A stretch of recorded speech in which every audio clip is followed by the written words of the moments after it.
ആരൊക്കെ എന്തൊക്കെ പറഞ്ഞാലും തുടർഭരണം നേടി സൂര്യശോഭയോടുകൂടി ആകാശത്ത് വട്ടമിട്ട് പറക്കുന്ന കഴുകനാണ് നമ്മുടെ പിണറായി. എന്ത് വിവാദം വന്നാലും കമ്മികളുടെ അവസാന ആയുധമാണ് ദേ ഈ വാക്കുകൾ. എന്തായിരിക്കും ആ തുടർഭരണത്തിന് കാരണം എന്നൊന്ന് നമുക്ക് പരിശോധിച്ചാലോ.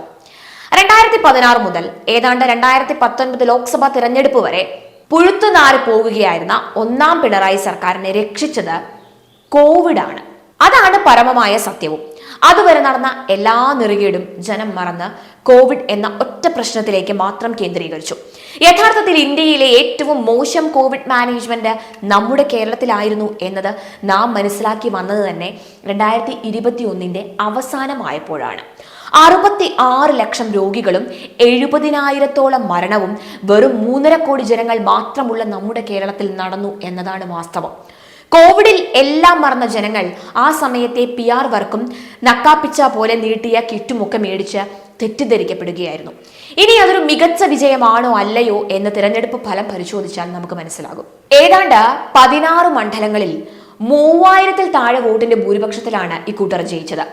10ഓളം മണ്ഡലങ്ങളിൽ 7000 വോട്ടിന്റെ ഭൂരിപക്ഷത്തിൽ താഴെ.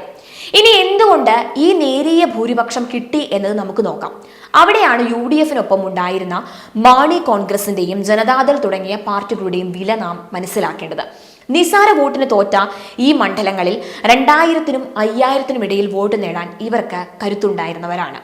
അതുമാത്രമല്ല, കേരള കോൺഗ്രസിന് ശക്തമായ സ്വാധീനമുള്ള മധ്യ തിരുവിതാംകൂറിൽ UDFന് വലിയ ക്ഷീണമുണ്ടായത് പിണറായി മഹാനായതുകൊണ്ടല്ല. ആ പാർട്ടി വോട്ട് യാതൊരു നാണവും മാനവും ഇല്ലാതെ വാങ്ങിയെടുക്കാൻ കമ്മ്യൂണിസ്റ്റ് പാർട്ടിക്ക് കഴിഞ്ഞതുകൊണ്ടാണ്. കള്ളൻ മാണി, അഴിമതി വീരൻ എന്ന് ആക്ഷേപിച്ച സഭയിൽ മുണ്ടും പൊക്കി കാണിച്ച സഖാക്കന്മാർ ഉളുപ്പില്ലാതെ അവരെ കൂടെ കൂട്ടിയിട്ട് അവരുടെ വോട്ടിൽ ജയിച്ചിട്ട് പിണറായി സൂര്യനാണെന്ന് പാടിയിട്ട് വല്ല കാര്യവുമുണ്ടോ? ഇനി അടുത്തത് BJPയിലേക്കാണ്.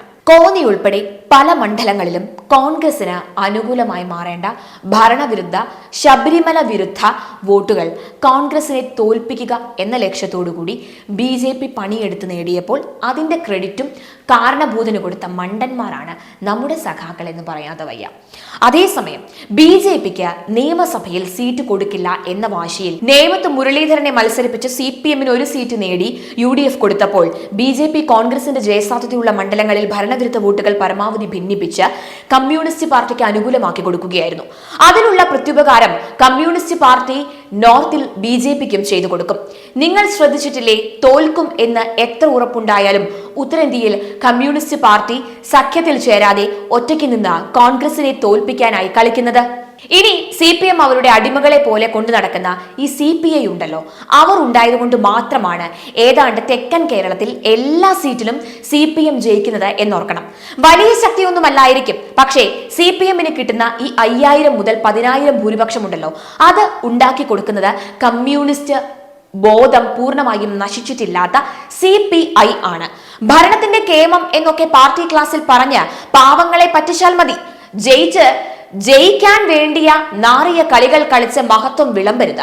മുടന്തി നടക്കുന്നവരെ ഓടി തോൽപ്പിച്ചിട്ട് മഹത്വം പറയരുത്.